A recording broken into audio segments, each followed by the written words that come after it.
হাওড়া ব্রিজে এমন এক রহস্য লুকিয়ে আছে যে এই হাওড়া ব্রিজটি দুপুর 12টায় এবং রাত 12টার পর বন্ধ করে দেওয়া হয়। আর সেটি বন্ধ করার আসল কারণ কি, আর স্টিল দিয়ে তৈরি এই ব্রিজের দৈর্ঘ্য আসলে কিভাবে নিজে থেকেই ছোট বড় হয়ে যায় জানিয়ে রাখি। কলকাতায় অবস্থিত হুগলি নদীর ওপর নির্মিত হাওড়া ব্রিজ নিজের মধ্যে অনেক রহস্য লুকিয়ে রেখেছে। তাহলে চলুন জেনে নেওয়া যাক সব রহস্যময় বিষয়গুলো। বন্ধুরা, পশ্চিমবঙ্গের রাজধানী কলকাতা একসময় ছিল ইংরেজদের প্রিয় শহর। 18 শতকের মধ্যভাগে যখন ইংরেজরা ভারতের বহু অংশ দখল করে ফেলেছিল, তখন তারা সারা দেশে রেলপথ বিস্তার করছিল। সেই সময় বাংলার হাওড়ায় 1853 সালে হাওড়া রেল স্টেশন তৈরি করা হয়। এরপর কলকাতায় হুগলি নদীর ওপর একটি সেতুর প্রয়োজন দেখা দেয়। তাই 1871 সালে ব্রিটিশ সরকার হাওড়া ব্রিজ অ্যাক্ট পাশ করে এবং সেই সেতু নির্মাণের দায়িত্ব স্যার ব্র্যাডফোর্ডকে দেওয়া হয়। তিনি প্রায় 22 লক্ষ টাকা ব্যয়ে কাঠের একটি পন্টুন ব্রিজ তৈরি করেন। ধীরে ধীরে এই সেতুর উপর দিয়ে মানুষের চলাচল বাড়তে থাকে, কারণ হাওড়া ব্রিজের ঠিক পাশেই ছিল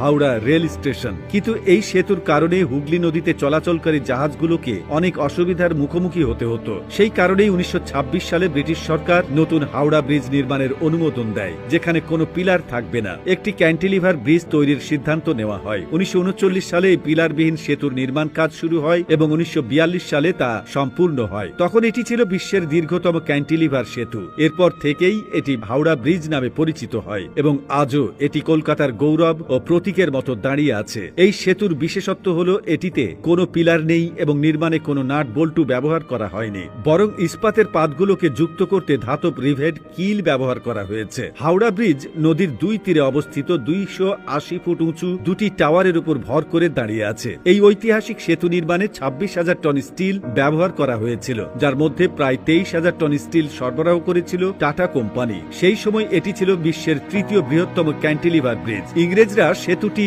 এমনভাবে তৈরি করেছিলেন যাতে নিচ দিয়ে নৌকা ও বড় জাহাজ সহজে চলাচল করতে পারে, তাই নদীর মাঝখানে কোনো পিলার রাখা হয়নি। যখন সেতুটি তৈরি হয়ে যায় তখন দ্বিতীয় বিশ্বযুদ্ধ চলছিল, তাই কোনো আনুষ্ঠানিক উদ্বোধন করা সম্ভব হয়নি। জানা যায় 20 ডিসেম্বর 1942 সালে জাপানি বাহিনী কলকাতায় বোমাবর্ষণ করেছিল, যার একটি বোমা হাওড়া ব্রিজের কাছাকাছি পড়েছিল। কিন্তু আশ্চর্যের বিষয়, সেই বোমার আঘাতে সেতুর কোনো ক্ষতি হয়নি। এরপর 1945 সালে সাধারণ মানুষের জন্য সেতুটি খুলে দেওয়া হয়। হুগলি নদীর উপর নির্মিত এই হাওড়া ব্রিজের দৈর্ঘ্য প্রায় 705 মিটার এবং প্রস্থ 1.6 মিটার। 14 জুন 1965 সালে এই সেতুর নাম কবিগুরু রবীন্দ্রনাথ ঠাকুরের নামে রবি সেতু রাখা হয়, যদিও আজও সবাই একে হাওড়া ব্রিজ নামেই চেনে। বর্তমানে প্রতিদিন এই সেতু দিয়ে প্রায় 1.5 থেকে 5 লাখ যানবাহন এবং আরও প্রায় 5 লাখ পথচারী চলাচল করে। দুপুর 12টা এবং রাত 1টার সময় সেতুটি বন্ধ করে দেওয়ার পেছনে নানা গল্প প্রচলিত আছে। লোকজনের বিশ্বাস ওই সময়ে সেতুটি নাকি ভেঙে পড়বে।